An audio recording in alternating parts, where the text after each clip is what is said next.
subgroup of the regulatory group, gathering today to take a look at some different phases in a report, which I'm trying to bring up. So there we go. We have existing conditions and strategy report that the staff has worked really hard to put together, and it basically is going to give us all of the framework that we should be keeping in mind. So it's the policies of the city.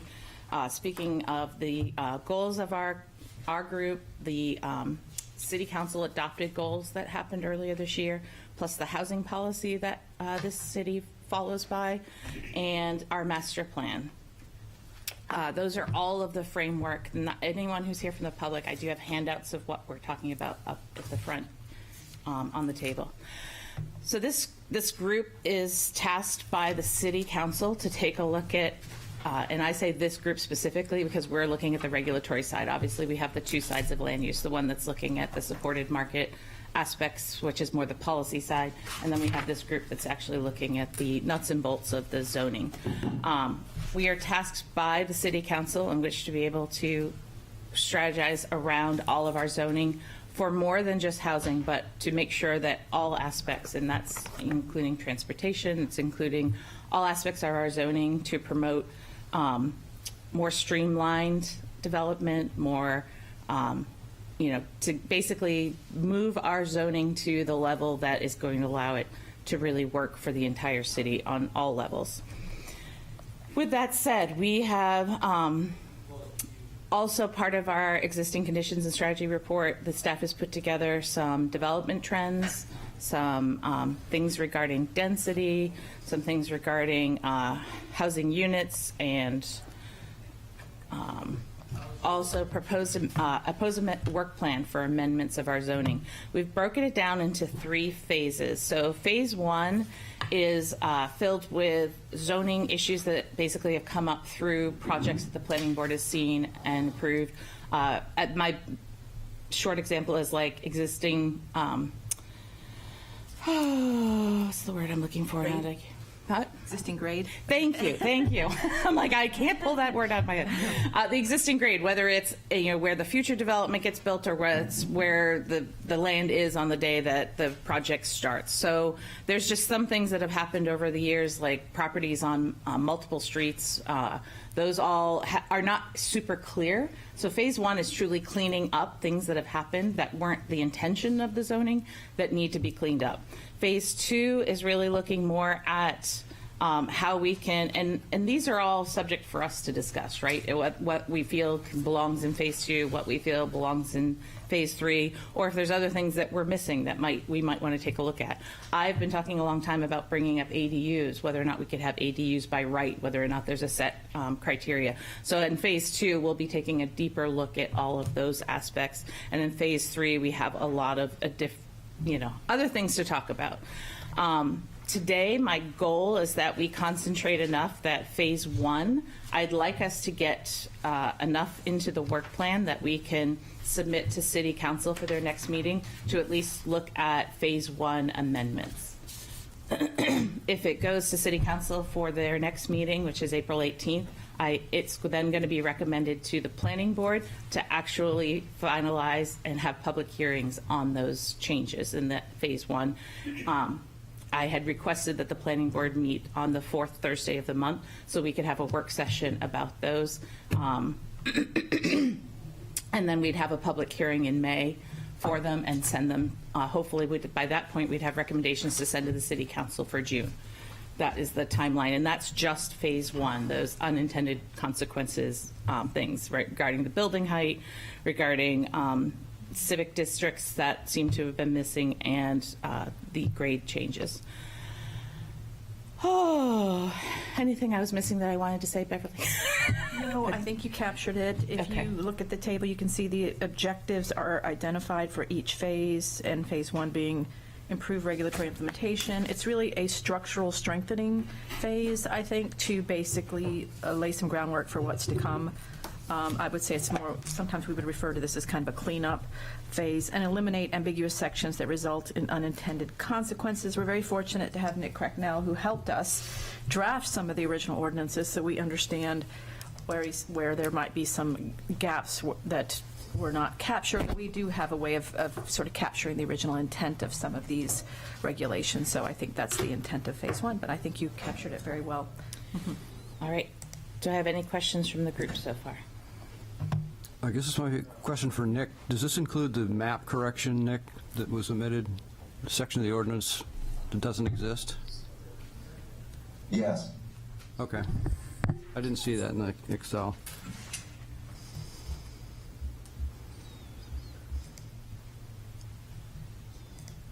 Any other questions, comments?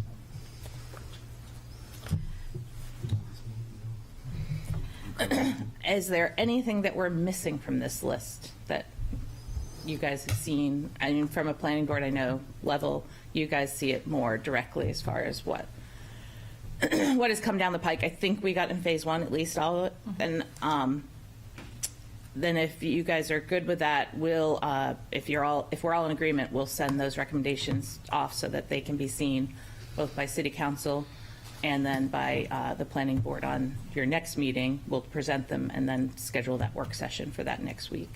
Does that work for everyone? Yeah. On phase one. In phase two, are there anything based off of what's here that you feel should be added to that? We're being new, and we added some stakeholder folks that we should contact as part of the exercise, either in a focus group or a stakeholder meeting group.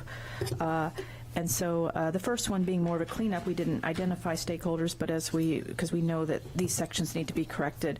But in the other phases, we did try and list stakeholders that should be part of the outreach, and we'll include a summary of stakeholder outreach both to the planning board, we'll be bringing that information, and also to councils. But if we've missed, I'm very interested if we've missed some stakeholders, technical experts, or folks who are directly, impacted, we certainly would like to include in the stakeholder list the right folks.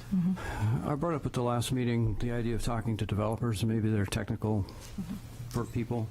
Perhaps between now and getting into phase two, that might be a good session to have, to get some input from those folks, because they... You mean in a general section, like? Well, I think it could feed into the ADU discussion, but also there may be things they've noticed in the course of preparing applications that, oh, did you look at this section or that section? Now, are you speaking specifically developers, or do we want to actually really more go to the engineers? Both. I was thinking if we could get both to come at the same meeting. I think that's a very good suggestion, Mr. Shellman. It's been my practice to, whenever we're doing regulatory changes, to include the developers. It's not the means that we do everything that they ask us to do, but it's good to understand what their perspective is and to really be able to, adjust if we need to, but also to be able to say, well, we're not changing that, and here's why, and to be able to prepare ourselves to, answer those sort of objections that will come at some point. It's better to understand them more fully. I agree. The intent is not to necessarily fall at the feet of developers, but to learn from them, because they will have a different perspective, and I think it'll help inform what we're doing, and just know if we missed something, basically. Right. I will add to that. Under stakeholders, yeah. Engineers. Yeah, I'd like to be a part of that meeting. Absolutely. Yeah, we can add developers and engineers under stakeholders for phase two. So to facilitate that, I assume staff would reach out to the regular players. I can make a list of our staff. We can work together to make a list of people, and we'd probably have to make a sort of evening meeting. I would think they'd be more available. Sometimes I've done them by Zoom, so that because it really is. But sometimes you can have just a meeting. There's a couple different ways, but we'll work with you to get those meetings set up. Yep. We develop a list. Kind of how I've done this in the past is that when we have a bigger project, maybe in the last phase, I'll be looking for guidance about the public involvement plan for each of these phases, or at least the last two. But we've used those stakeholder meetings and focus groups to basically generate our listserv, which will ultimately, if we have a survey component to the project, that can be a very powerful way of getting the survey distributed to folks that really are involved in the types of decision makings that we're or the types of projects that we're making regulatory decisions about. I don't know that we have a survey plan for any of these phases, but I think future phases of regulatory amendments potentially could have that. I think council wants to see more targeted surveys, more feedback. So we'll be looking for creative ways. It's actually one of our performance measures to really capture public input. So we'll be looking at ways to engage those who are most affected by the impacts of regulations, and those who technical experts who understand. I think those are that. And then, of course, the public is always engaged at the public hearing level, but we will try and provide summaries of those reports. So I'll be looking to work with the chair and this committee to identify where we might need, where the public involvement should go. So, because I don't know the community as well as everyone in this room does. So. Right. Nope, but we'll add those additional groups, but we'll start to formulate how we're going to set up those. This is why they're going to take a little longer, which is why this is done in phases of what we think we can get done.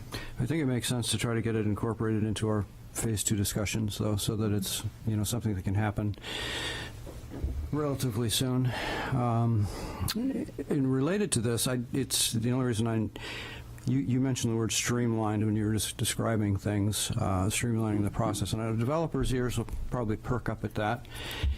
Has that been a conversation at the council level?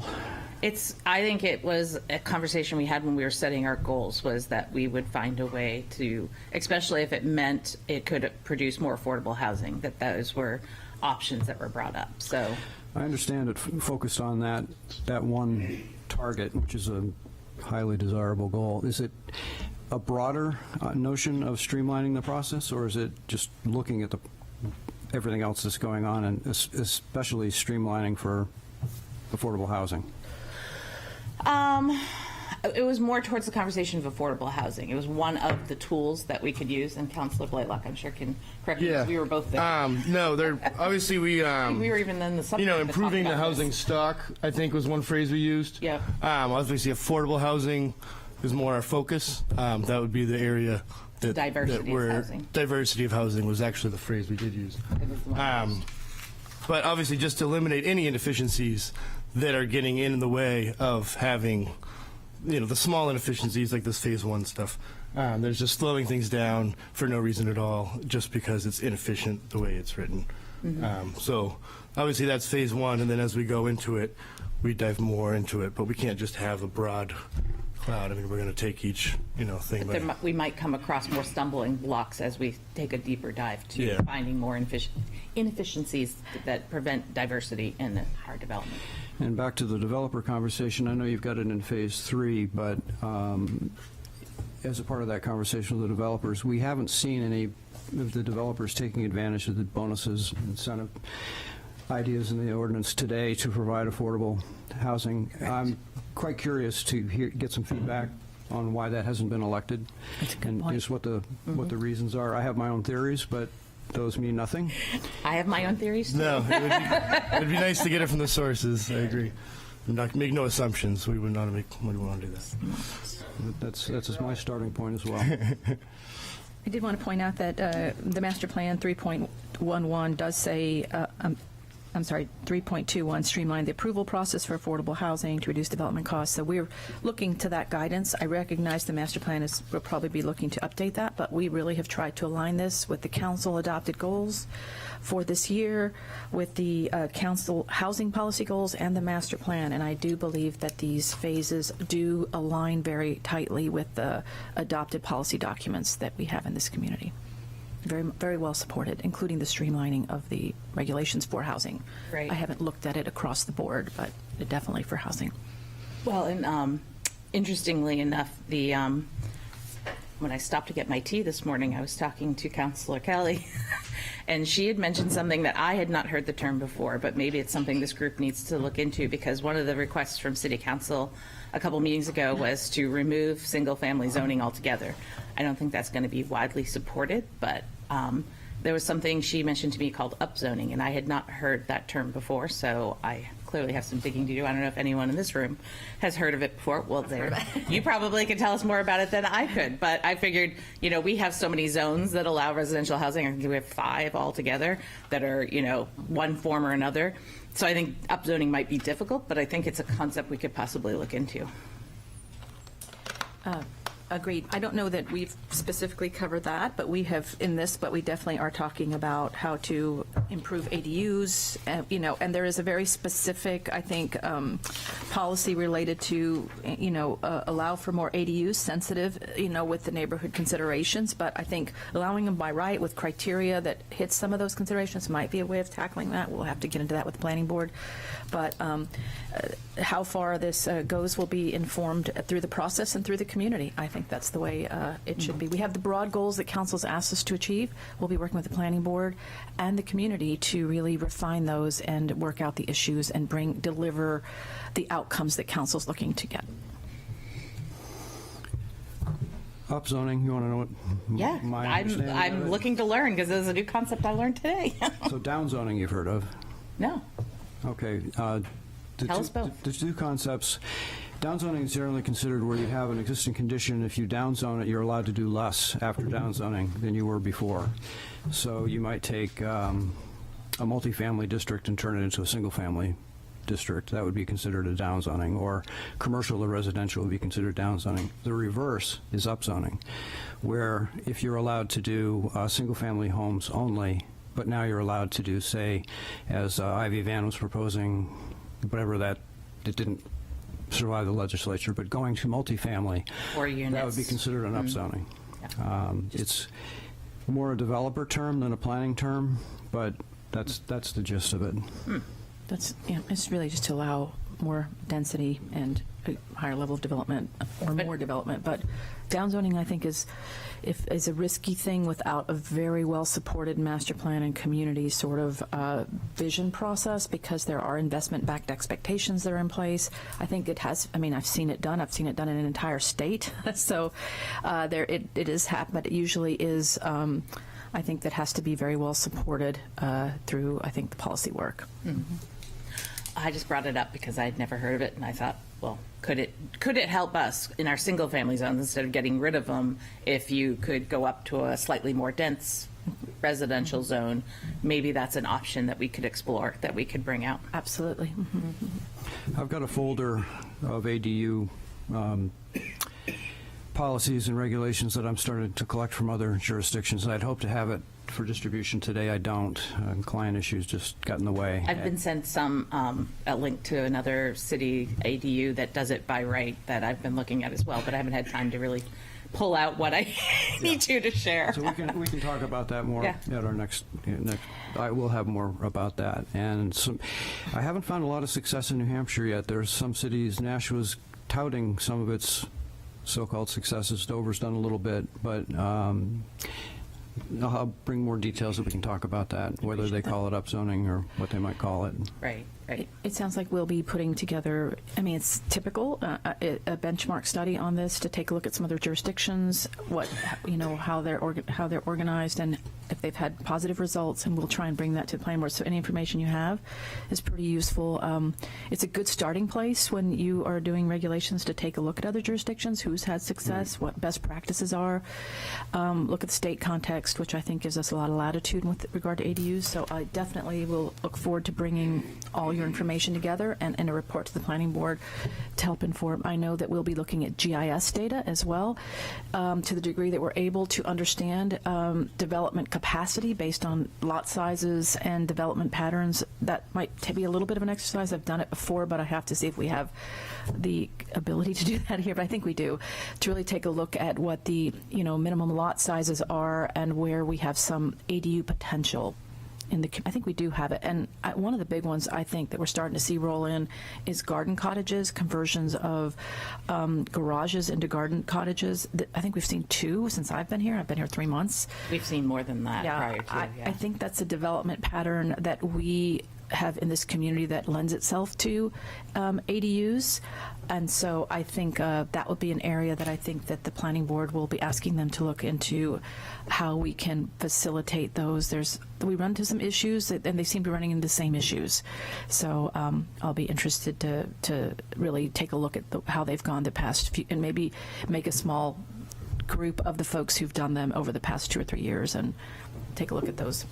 I think it will be important to look at a focus group of everyone who's submitted or even talked to the planning department about submitting an application for an ADU, whether it be a garden cottage detached, and just putting those people together and just really talking about their experiences. I think that'll help inform us moving forward. And the devils are in the details a lot on those, because you can add them and enrich a neighborhood and enhance its value, both economically and society, from a social perspective. But you can also degrade a neighborhood if you don't do it right. So I think it's really going to be important to get those details correct. Yeah, and I think, based off of where the state law goes here regarding short-term rentals, I think we have to be really careful about how we, with that at the back of our mind, because that could be one of the things that could ruin it, in my personal opinion. Yeah, I've been paying close attention to that. I noticed correspondence from Senator Quokka and. Yes, our mayor actually testified yesterday, I believe. Yeah. And in Concord, opposing the legislation that's out there right now. So we will see where that goes, but we're keeping a close eye on it as a city council for sure. Sponsoring that, do you know? Not off the top of my head. Sorry, it's too many. I have it somewhere, I'm sure, in my files. Right. But that would change things significantly. It would. I just want to make sure we're keeping an eye on that public policy side of things as things move forward. So, all right. What would be I'm curious as to people's opinions about assisted living facilities. I mean, we've had an aging population for a long time. We've put this on the short list of looking at things in phase 2. I'm curious about people's thoughts around that. And I might ask Nick to speak to that briefly, because we did have an application that, or a potential applicant come in to discuss this with us, and we realized how restrictive this was, and zones where it seems like it actually made sense, we didn't allow it. Nick, do you have anything to add to that? Because I think you added this one for very specific reasons. The assisted living piece? Yes. Yeah, I don't actually recall that conversation regarding where assisted living facilities are permitted, but it's clearly very restricted. And I could only find a couple of nursing homes in the assessor's data for the entire city. And it does seem like there's a significant gap in availability of not just land, but zoning districts that would accommodate an assisted living or senior housing, independent housing, congregate care, any of those land use categories are not really welcome in Portsmouth. And I think it behooves us to take a look at whether some of the more outlying areas with larger tracts might be able to support, or really only allow downtown in the urban districts, which are not only the most expensive, but often the most constraining for that kind of facility that generally requires 5 to 10 acres of land. So that was sort of the nature of exploring that land use category and determining whether that's going to, have a positive impact on the availability of housing, family housing, as the aging population of Portsmouth wants to remain in the city and sell their home and move into a facility like that. If there's no availability, that many seniors may stay longer in place, locking up some of that larger housing, from younger folks. So I think we need to look at it with respect to the table of uses in the districts that allows it, some of the performance standards that go with whether it's a conditional use permit, it's allowed as a right, and any of the performance standards relating to the design of the facility. Thank you. And that's a phenomenon I've observed in the place where I worked before, that we did see seniors sometimes locking up housing inventory because they want to stay in their community. They want to go to the same church. They want to be near a place they grew up. They don't want to move out where there is a facility. This is their home. And they end up, I think, staying in a residential dwelling unit that may or may not meet their needs for a longer period of time, just because they don't want to leave their community and there's no other choices for them. So all of these things are related. When you add housing at a certain level, it releases housing at the next level, and it really is sort of a interrelated housing web or hierarchy of uses and people who fall into a range that can utilize that housing. So I think that there's some good value in that, and I think it meets the objective of diversifying housing stock, and we know the population is aging, so this is always important. It is important, and sometimes it's also a want to have your parents. Speaking of myself, I mean, I have an almost 93-year-old mother-in-law who lives in a continuing care retirement community in Durham. And we've looked at all the facilities in the area, so I'm very familiar with a lot of them. And we don't really, I mean, we have two facilities in this area. One does rehab and assisted living, and the other one is really just more inclusive, but it's mostly assisted living, right? So we don't have independent retirement communities in the forefront anywhere in the city. So sometimes those are, because they're great facilities for people who are still really independent, but they don't really want to live alone, and they get a little bit more assistance by basically 24 hours a day. There's someone in the building that could call 911 or whatever the case may be when they're having an issue, and they check on them every single day to make sure every morning they're doing okay. So I think it would be good to really start to look at where we could add those in. So thank you, Nick, for bringing that to our attention. I do think with those, they can be done, once again, done well, done not so well. They can also be very expensive. So, not that we would, I don't know how we'd really be able to look at that, just because, there's, unlike just pure housing costs, I mean, there's so much involved and weaved into all the, how the owners of those facilities make them work. But, it's something just to be aware of, I think, especially if we're looking to, potentially try to free up some of the existing housing. Well, we got to make sure that those people can then move into those, be able to afford those facilities, and they're not just being built for other folks to move in, so to speak. But I do think, I certainly in surrounding communities, Beth, you know more about it than I do, but surrounding communities, there are, I think you can kind of see the range of these, ones that work well, ones that don't, ones that have independent living associated with them and stuff. So, but there are actually consultants, because we actually had one, and I equate the consultants in this area that they work with families to find places for your elderly family members.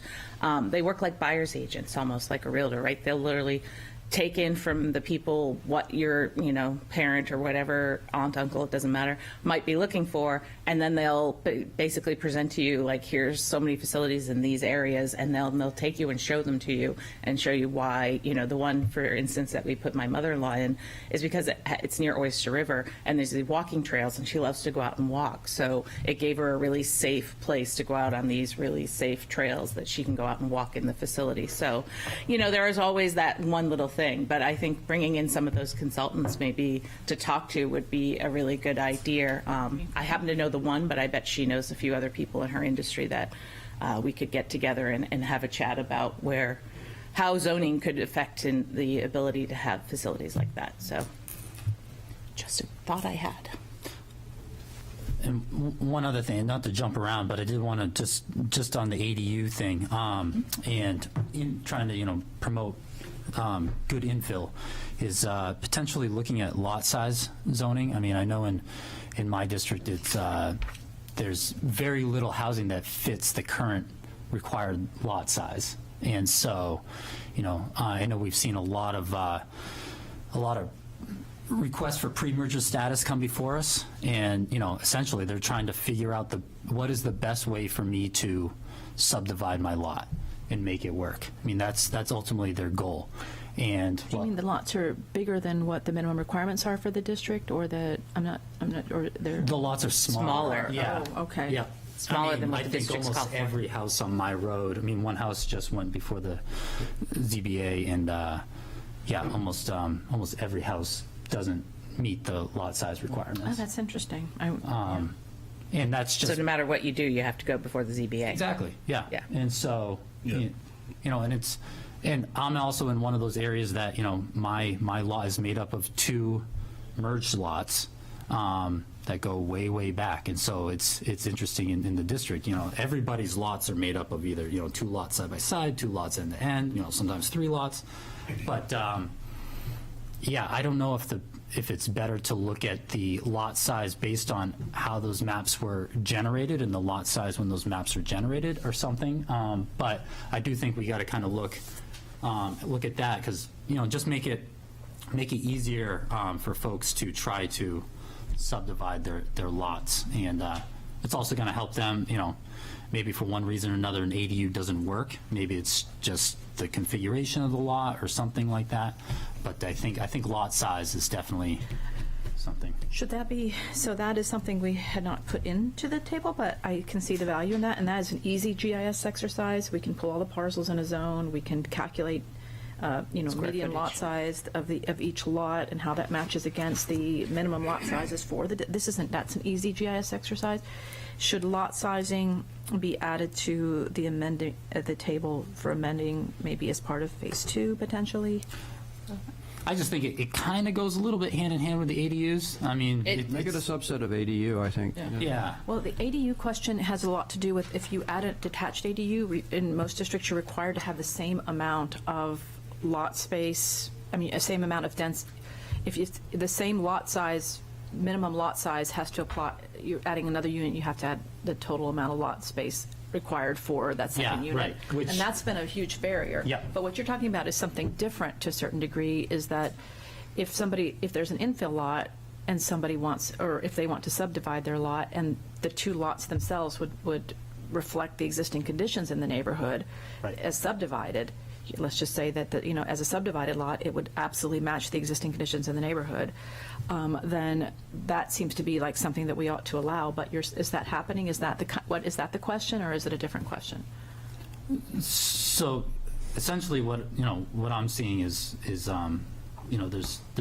people set up, and this is why, I guess I go back to the pre-merger requests that we're seeing, is because, they want originally when that lot was set up, whether it was pre-merger or not, the house might be set off to one side, whether that was because that was the original lot and then the other one was merged to it, or vice versa. But they essentially say, okay, I can squeeze another house in next to me. I'd love to be able to sell that lot and create single family housing. But for one reason or another, whether the entire lot as it stands doesn't fit into the minimum square footage requirement, or once I subdivide, then neither lot now fits, and therefore I can't guarantee that even when I subdivide that they're even going to be able to build anything, because now we're already looking at a variance requirement right off the bat to do anything on it. So it is the second thing. It is looking to make sure that the development pattern in the neighborhood and matches the minimum lot sizes that are in the neighborhood, Yeah. and that if somebody was to subdivide, I think what I'm hearing from you is that if they subdivided, the two lots would look like the other lots in the neighborhood more or less. They're pretty close. It's just that the minimum lot sizes don't match what is on the ground in Exactly. the neighborhood. Yep. And so it precludes the subdivision, which is just basically, you could get two units where there is one that is perfectly in line with the development pattern in the neighborhood, but the lot sizing for the zone doesn't particularly match the development pattern that is characterized in the neighborhood. Right. And it may be more than lot size, too. I think what Corey's saying is there's a mismatch between the character of the neighborhood and the zoning of the neighborhood. So it could be lot size, but then also setbacks. Could be setbacks too. Setbacks as Exactly. well. And I think that could be your simple GIS comparison to see. But I've seen this in other locations where you might have an area that's got a bunch of historic quarter-acre lots and quarter-acre houses, but the zoning may be half-acre for whatever reason. So that'd be a typical mismatch. So And should this- the problem is if one of Corey's neighbors wants to subdivide and needs a variance, now they're put in a position of asking for something that seems like it's an exception to what the neighborhood should be, when in fact it's making more of the same neighborhood. Understood. So it's really reviewing development standards, dimensional standards, and lot sizing to reflect existing conditions. And I don't know if you'd like that added. I mean, I don't know which districts are particularly the offenders in this particular argument, but would you like a review of that added to this somewhere? I definitely think we should add it to it. Whether it fits in phase 2 or phase 3, I guess I will leave that up to staff to take a look at how much we're going to have to look at in order to make that happen.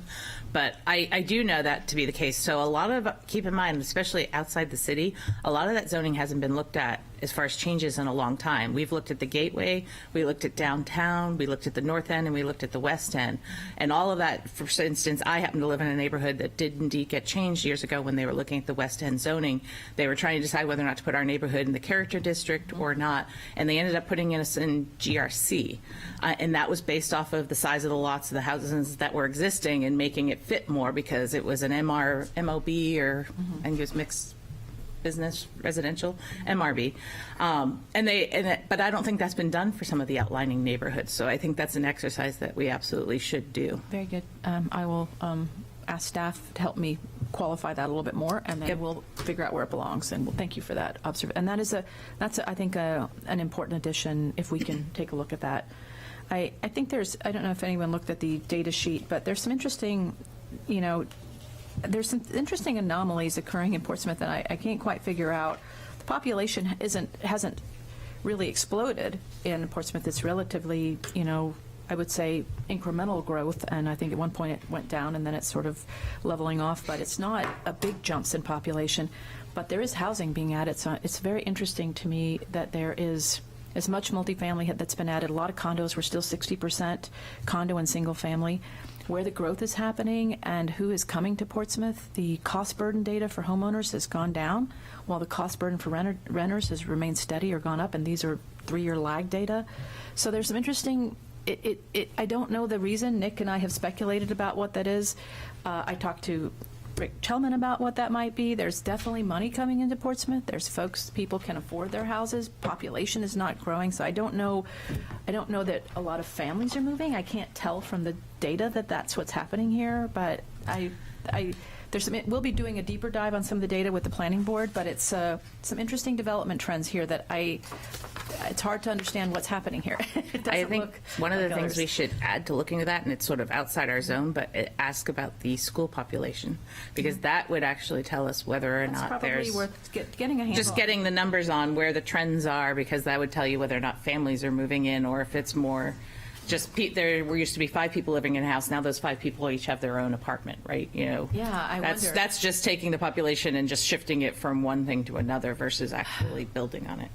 I mean, I just think it's essentially, what I did is I moved into the city, was a renter, lived with a couple of people, and fortunately, my wife and I were able to buy in Portsmouth, but everybody else moved out when they wanted, they went from that, living in an apartment phase of life, living close to downtown. It's great, awesome, but then they went to, wanting to start a family, and we're the only ones that stuck around. Everybody, there was probably a dozen of us, and everybody else is now in Barrington, York, Hampton Falls. They're all in the surrounding communities, but we're the only ones that, made the jump. And we all had our reasons, but, we're able to jump into the single-family housing. And I even hear it from, coworkers that are now in that renting phase that, yeah, I'm ready for a house.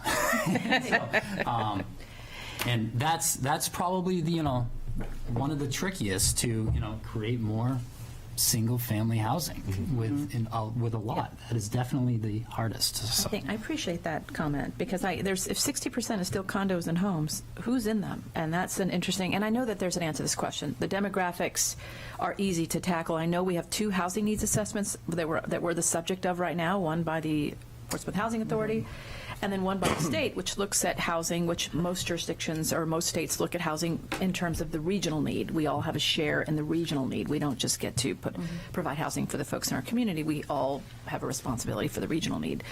But I'll be interested in the outcome of those, because I think there's a few interesting things that I was very surprised to see home ownership cost burden go down over and it's pre-COVID numbers that we have from ACS right now, but renters slightly up but relatively steady. But it's interesting. There's some interesting phenomenons here that suggest some development trends that I think Nick has some ideas about. I think Rick also does too, but I could only speculate about what is causing the changes here. But definitely looks like a lot of folks who have money are buying are owning those houses, and that they're not cost burdened. But I don't know if they're all families, because of the population does not seem to reflect that. So I don't know. I was very surprised, the outcomes of some of the data we did find, which was very difficult to get this data that we have. It was and Nick spent hours on it, and I just want to thank him in this meeting for some of the work he did with the assessor's data, coming up with the typologies. Please take a look at it, because there was a lot of hours that went into to pulling that data, and a lot of hours on Viewpoint to pull approved numbers. We took a look at what the assessor has on the books to understand what the actual development impact of that is. So we have the approval numbers, and Nick did a pretty big lift to provide that data that we have in your report. So if you do get a chance, take a look at it. Thank you, Nick.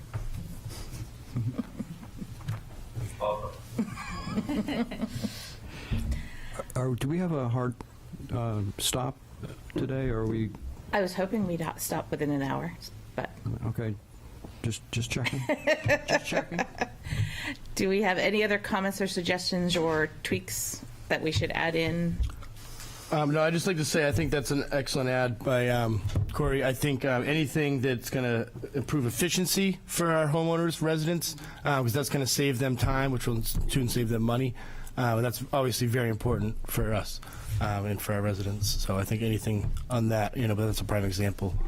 So thank you. Welcome. Anything else? All right. Also to follow up on the reason I was mentioning the setbacks and Corey's lot size thing, we're not making any more land in the city, and this may be some low-hanging fruit, but we won't know until we see the data.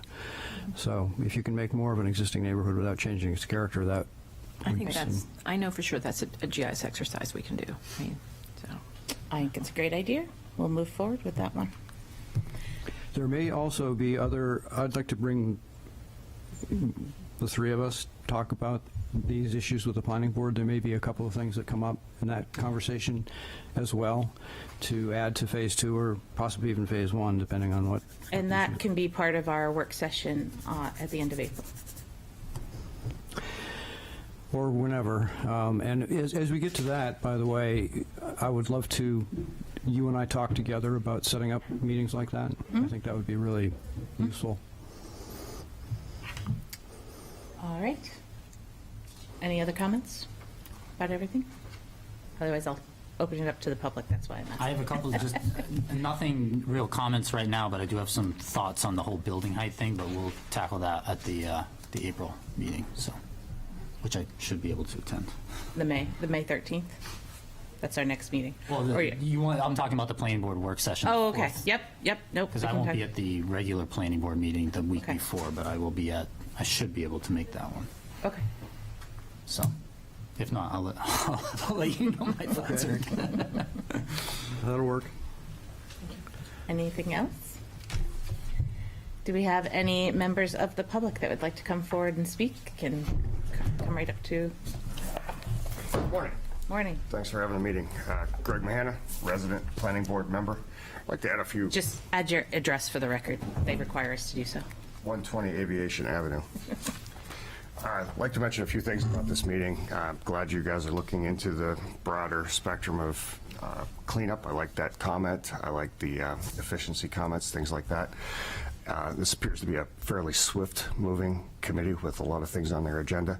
But I'd like to mention the fact that the planning board hasn't been included in this at all as a broad comment.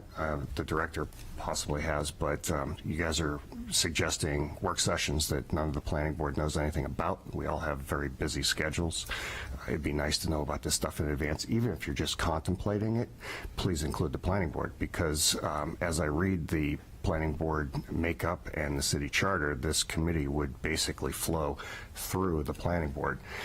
That's the next thing I'd like to see, is some sort of an org chart that shows what this committee is attempting to do and where their work product would go next, which I believe it should go to the planning board and then it would flow up to the council. I think that should be documented as an org chart as to what exactly this committee is doing. The next thing I would like to mention is this you guys, a lot of great paperwork, a lot of everything, but there was one word missing from the whole thing: parking. So we're gonna change all kinds of zoning and things like that and rules, but parking hasn't been discussed here. And one of the things that is a problem, and from my background, I've done development. I'm a general contractor, a pilot, and I've lived in Portsmouth for 25 years. There are archaic parking requirements. I've had the pleasure of creating a driveway in a waterfront, historic, very difficult district with the help of Nick Cracknell. I mean, he's an excellent advisor for a person in my situation. But I did a house in the South End that had no parking. And through very creative work, we were able to create a driveway and off-street parking in an area where it didn't exist. That's the kind of thing that people need to look at around here, rather than spending $18 million on a parking garage where there is, all I had to do was fill out a permit and get a driveway and a parking spot, which was off-street. That's low-hanging fruit, something that was mentioned earlier. The next thing I'd like to say is the communication. Again, planning board, city staff, planning department, planning board needs to be involved. You guys were talking about minimum lot size. Back in the day, I built a house down off of in the Ellen Park general area, and we built in something called a PUD, which also hasn't been discussed here today. A PUD was an old way of addressing the minimum lot size in the city of Portsmouth, and a PUD is basically a private urban development, I think that's what it stands for, where we have our own road, we have our own plowing, we have our own mailboxes, we have our own street lights, and that was one way of addressing minimum lot size, which was done very well. Back in the day, Joe Sawtelle was the one that subdivided that, and the city of Portsmouth said they would never do another planned urban development. However, there is a developer in town right now who's being very successful with this, and he's been able to show the city where on, for example, Banfield Road and again on Beverly Hill Road, that you can actually do a PUD with smaller than regulatory lot sizes and create wonderful single-family homes, which everybody kept talking about here. I think you got to be very, very careful looking at I mean, the planning board just literally looked at this exact situation. They called it an unmerger, but the point being there were claimed to be two lots that were involuntarily merged, and they wanted to unmerge them. And that's a perfectly good example where what everybody was talking about here is like character of the neighborhood. Yep, it could be two lots. But for many more reasons, it shouldn't have been two lots. So looking at curb cuts, infrastructure, setbacks, drainage, and all the other pieces of the puzzle, making a broad-based rule that says, you know, we're going to reduce a minimum lot size in an urban setting, I think it's a mistake. I think we stick with the, you know, the variance process or whatever the conditional situation is versus a broad-based rule that says, okay, downtown now you can have a quarter of an acre instead of a half an acre. So those are my comments. Thank you for having the meeting. Thank you. Thank you. Anyone else? Good morning, Petra Huda, 280 South Street. Thank you for having this meeting. This has been very informative. I'm here to learn and understand. Just like Greg said, the thing that I saw that was missing in Phase 1 was parking. The other question I would have is, how are you going to interface any kind of changes you have here, especially in the downtown districts with the historic district? A lot of conflicts, parking, retail on the first floor have developed in that area. So I guess I would ask how and when you would bring in the other character district representatives to look at this type of stuff. Because you're going forward with actually making changes here that's going to affect how they make their decisions also. So I guess I would ask how that's gonna happen here. Can I? Go ahead. So we anticipated that, and I just want to note also that off-street parking is in part of Phase 3. It's the last thing on there, but it's there. But, so I think that we anticipated Phase 3 where the incentives come in, that there is going to be a lot of interplay, especially in the downtown area. I think that we are looking to figure out who the state, that's part of the reason that is the long term. We have it going on for the rest of the year doing some of that work. We'll be having, I think, some staff support in helping to create those amendments. I recognize there's complicated and a lot of interplay of design components as we start to adjust the incentives. That's the big one, I think, that's going to really affect the downtown area, and the height as that interplays with that incentive. So I understand that's complicated. It's why we put it as a long-term thing, because it has lots of stakeholders. So we'll be looking to this committee to help us figure out who needs to be part of that conversation. Nick Cracknell, who is our liaison to the Historic District Commission, is going to be working with some professional staff support. We're going to get some professional help to help sort of get those regulations up to date. But we will, I think a big part of this is to always bring to the Planning Board and to the City Council a very good summary of what we've heard and what we understand as we make these changes, as we try to achieve the outcomes they're looking for us to make. So I agree that it is complicated, and there's a lot of interplay of a lot of different things, and we understand that's why we made it the last thing. It's going to be complicated. Okay, thank you. I guess the only other thing here that a lot of places in here are missing is public input and public. I think that's the stakeholder list, yeah. Yeah. Well, and I haven't had a chance to read this because I just got it, but I notice here that the agencies and everything is listed here, but the residents are kind of very, very small. And the stuff that you're talking about is going to affect the existing residents in the existing districts. So I guess I would ask for as much public input as we can have. We look forward to building that stakeholder list and making it inclusive, so I appreciate that comment. That's important to me as well, to make sure those folks who are most impacted, the HOA associations, the neighborhood, if we do identify a district where that zoning, we are looking to upzone, we would want to have some some focus groups with some of the residents. So absolutely, we're trying to make sure that that is important. That summary is important to council, that we provide that feedback of what we've heard. So yes, thank you for that input.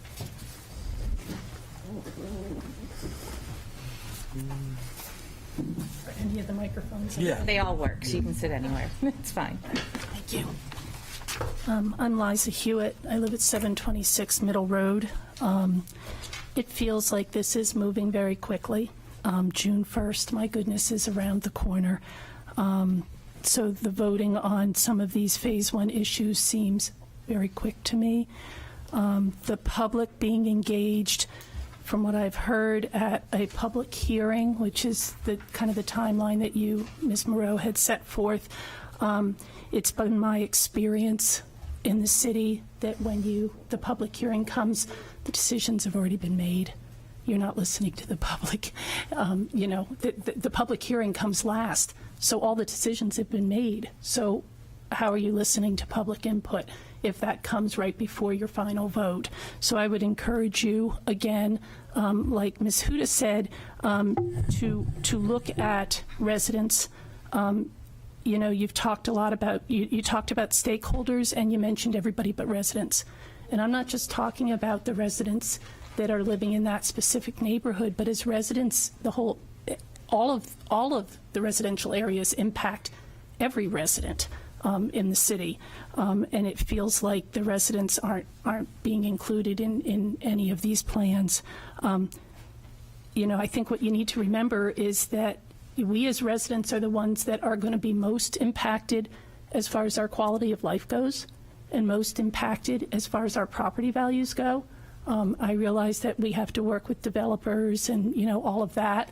They're the ones that are making money, and we're the ones that are potentially losing money. And so I just want to be involved. You have a lot of residents in this city that have a lot of knowledge and that want to be involved. You can see that at public hearings, and, you have a lot of people that come out to these. So why aren't we including them? I'd like to know what the time timeline is for Phase 2 and 3. You know, you're talking about a June 1st, kind of hoping that everything's going to be sewn up in Phase 1. Well, are you concurrently starting Phase 2, or does Phase 2 come after Phase 1, and how does that look? And I would like to know that. Posting meetings. I've spent a week trying to get the date and time for this meeting. I've made emails and phone calls, 5 different people in City Hall, and honestly, I finally got a phone call after it was posted, but it was posted 2 days ago. You knew about this meeting. Is there any reason? I mean, the Japanese language club at the library is on the calendar, the city calendar, for the next 6 months, and yet this meeting is not on the calendar. Was not on the calendar until 2 days ago. I hear you say that there's a May 13th meeting. Why isn't that on the calendar? People need to know. And if you already know when the meetings, and I understand that you don't have to, but if you already know when the meetings are, why can't you just post them? And just to speak to that briefly, it's mostly, I'm sorry, I have a business I run on top of doing all this, and I've had a hard time reaching out to all the group to settle what is going to be our final meetings, but we have that now finally settled. We are after our May 13th meeting, which I will ask them to post it now. It's just they usually wait for me to get the agenda together, and sometimes that takes me a little longer. But we're going to be meeting regularly at the first Friday of every month at 9 a.m. right after the Economic Development Commission. So we finally, it's just taken me a few months to really pull everyone and to get some meetings scheduled, and I apologize, I have kind of a crazy schedule as a whole. So part of that's my fault, and I apologize for that. So those are the committees, that's the broad committee as well as the subcommittees. That's just what the broad committee is going to do. We might have to put in additional meetings for the subcommittees, and I don't know what those will be. They will be, mostly my idea is that it's going to be around putting together some of the public input sessions, whether it be with residents or with the work groups. So this work regulatory group would probably have a work session to bring in the public and the stakeholders and all those, in which to be able to hear them. So those will have to be scheduled as we can find the time for the committee members to get together. But the group as a whole will get together that first Friday of every month. So, and those groups will then report to the full committee as far as where they're at and how things are going. Okay, well, I just ask that, you know, as quickly as possible, you get that on the Yep, calendar. and on the public hearings, so there will be multiple public hearings on this at the planning board level. When they're ready to move forward after their work session and they're ready to look at it, they'll have a public hearing. And then when they're ready to send recommendations to the city council, then the city council also has a public hearing on it. So there'll be more than one chance for public hearings, and that's just standard of how all zoning changes happen in the city. So when we talk about June, we're talking about just trying to get to a public hearing in the front of the city council at some point in June. Okay. That's not what I heard, so that clears it up. Thank you. And then the last thing, you know, I see under Phase 2 that all of the objectives seem to be related to removing barriers and expanding the number of units. Who's actually looking at the ordinance itself? For instance, as far as ADU, you know, the terms are not clearly defined. The ordinance really is not wonderful. And I'm just wondering whether you are going to be doing that as well as part of this, you know, removing barriers. Absolutely. Cleaning up the language of the Yes. zoning at the same time would be part of our review. And, you know, the ADU law came at us rather quickly when it first did. So what we put out there, matter of factly, because I was part of that group, I knew it wasn't going to be what was going to stand, but it was a place to start, and we can build on it and make it better. And that's what this phase will take, a deep dive looking at all of it and trying to clean it up. And then my hope is that we'll find a way to sort of set some standards that would allow them by right without having to request a conditional use permit. Because right now, every single ADU Right. comes before planning Yep. board. Yep. So that will be part of that Phase 2, and that will be written into your plan, that is going to be looked at, because it's not. It's part of the review. This is just what we're going to be looking at, right? But yeah, it's just the topic matters. I think of it's what we're- implied in every phase Yeah. that we'll try and make our terms as clearly defined and the regulations as understandable as possible. And I think- it's also more than just dimensional controls. I think we're going to need to look at, again, the character of the neighborhood and point I made earlier. It's not just that you have a 5-foot setback or whatever the dimensions might be. It has to be something that will fit the character. And the more it fits the character, the easier it should be to do. You know, maybe no permits other than getting a building permit. That would be the quickest way possible. You're proposing something that maybe doesn't quite fit. Maybe you need a conditional use permit, or, you know, it could be a tiered level of requirements depending on what's being proposed. That is a very good rule of thumb. And capturing that in a code is probably going to be the objective. Okay, thank you. Thank you. Anybody else? There's a handout from this for the public. Pass those around. Is there anybody on Zoom? Okay. He doesn't count. Yeah, I've been looking at the list.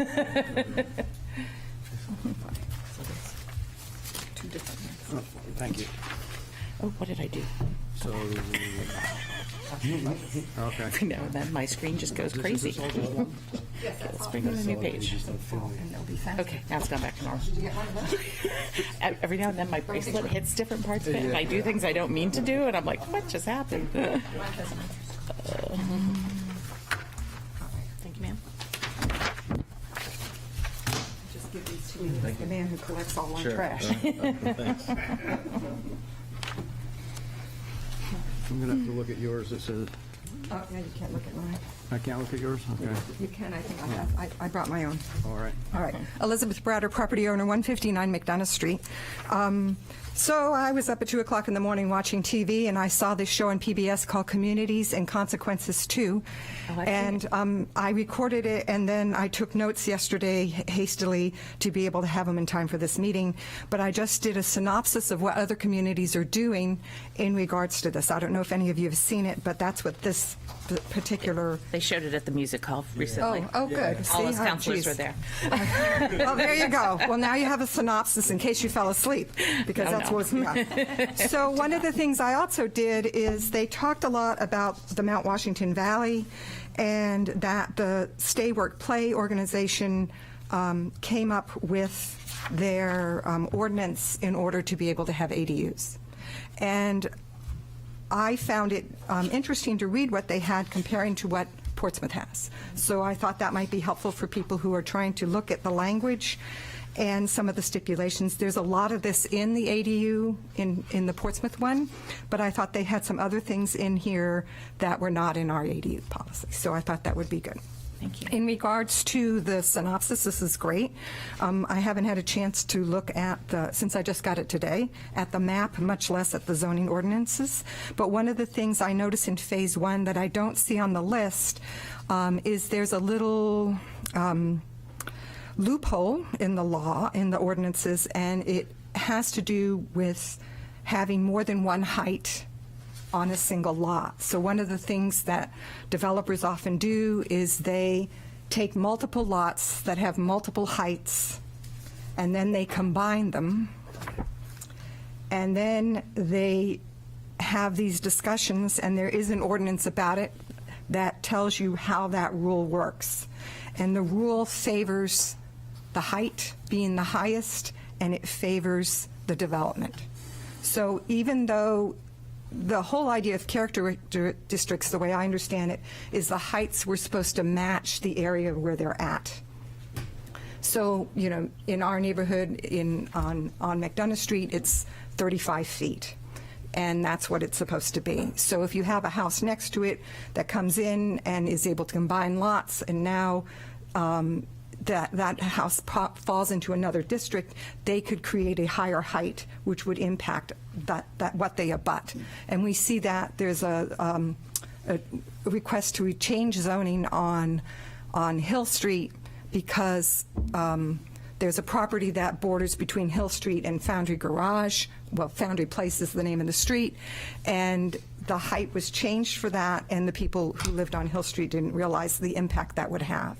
So it doesn't match that neighborhood at all in any way, shape, or form, but it was allowed because of the way the zoning was written. So that, I think, needs to look at the more than one height.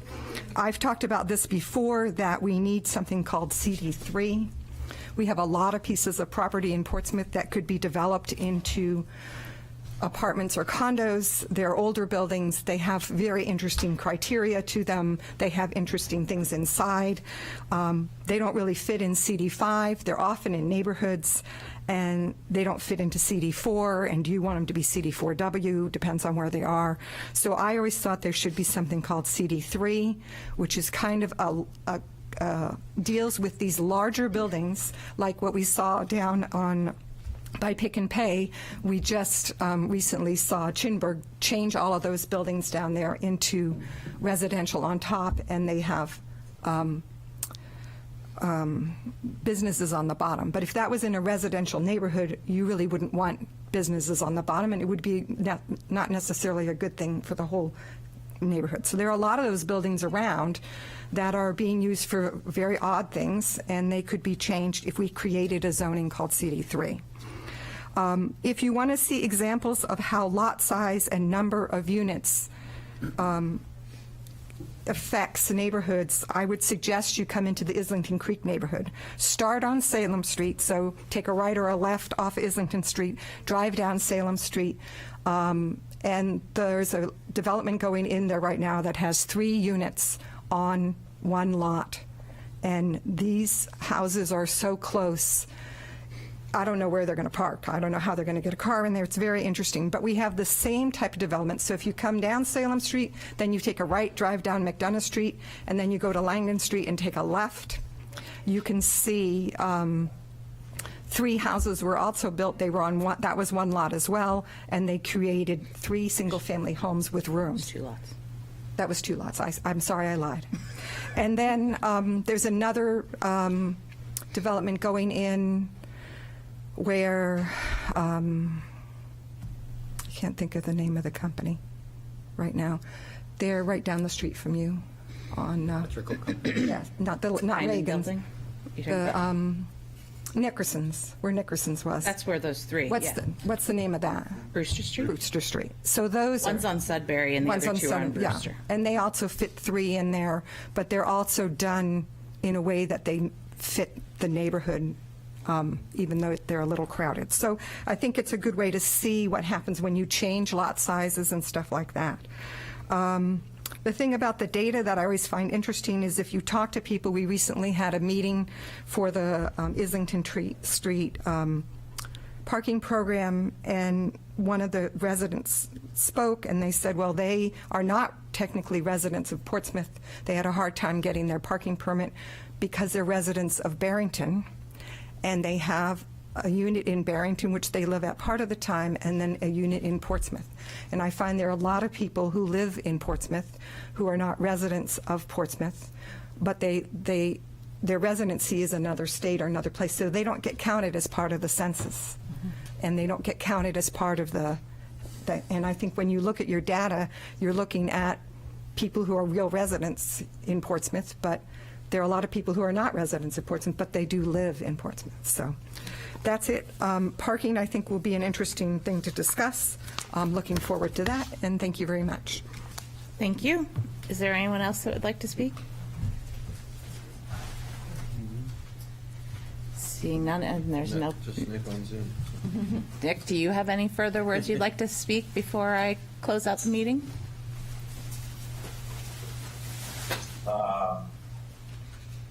I think I would just point out, as many of the speakers and members of the committee have discussed, it's really important for us to do kind of a postmortem on some of the recent infill developments in the city, whether it's the smaller projects like Liz just pointed out on Salem, Langdon, and Brewster. It's equally as important, I think, for all of us to be familiar with the West End Yards, both the Cape Street townhouses as well as the large multifamily development. I think we should look at, people should go to the West End, the plaza with Cinemagic and the Viridian Apartments. There's 100 units out there. We've done a lot of upzoning, as I think most of you realize, in the last 6 to 7 years in the city, which is why our growth rate in terms of new housing development is almost 3 times now what it was prior to the last 6 years. And most of that, as Beverly has outlined in the data, is high density multifamily developments. So most of the new housing we're getting is not shockingly low density, it's in these high density projects. But I think as we explore ways to streamline, to make things as and right, to maybe even open that spigot more, we need to be careful that we are managing the growth, because I think, as we've said in the last couple of meetings, this is about competing objectives, you know, between the economic, the demographic, and promoting diversity in both people and housing type.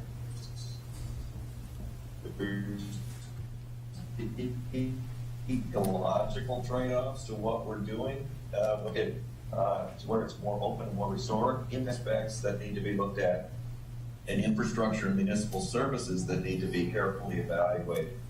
So in balancing all those competing objectives, I think it's really important for us not just to focus in on the numbers and the dimensional table and the more tangible sense in our minds, but think about the importance for density to be supported by context-sensitive development, both the building and the site plan. So we've got to be, in my mind, very cautious about acknowledging what's worked in the recent past and what hasn't, and carefully evaluate what we've been doing over the last 5 to 6 years, and you know, hopefully fix some of the things that aren't working well and continue to do the things that are supported by the larger community. So I think if density is done well with performance standards and design standards that respect the quality and the character of the community, the neighborhood, and as a couple of speakers pointed out, the quality of life of people that are already there. So I think everybody's saying the same thing. I'd like to be able to take the opportunity when we schedule some subsequent meetings to do maybe a presentation on a photographic or a visual presentation of some of these projects, so we can again all be on the same page as to what the trade-offs are and what we want to focus on fixing versus adding to the code. I think that would be very helpful, Nick. I've been on the other side of that, proposing new zoning changes and looking at photographic examples of what could possibly exist, but here we have photographic examples of what has been developed recently and get some feedback on that. Maybe we could learn from that as a group and as the planning board and the public. I think that would be very informative. And Nick, you have photos, examples of much recent development. You could help with that? I don't have them here, but Well, not today, not today. Well, if they're in our community, we can always get them, right? Yeah. We can obtain it, yeah. I think that would be really helpful in terms of, like, if we start to say we want to allow this by right, subject to criteria, and then we look at where it's been done well, and we say what was good about this, and what are the criteria that would make this density. Or what can we learn from something that maybe didn't go that well? Both sides of it, absolutely. All right, then I will take this to City Council, at least for them to recommend back to Planning Board for Phase 1. Thank you. Thank you, everyone. Have a great day. Thank you. thank you.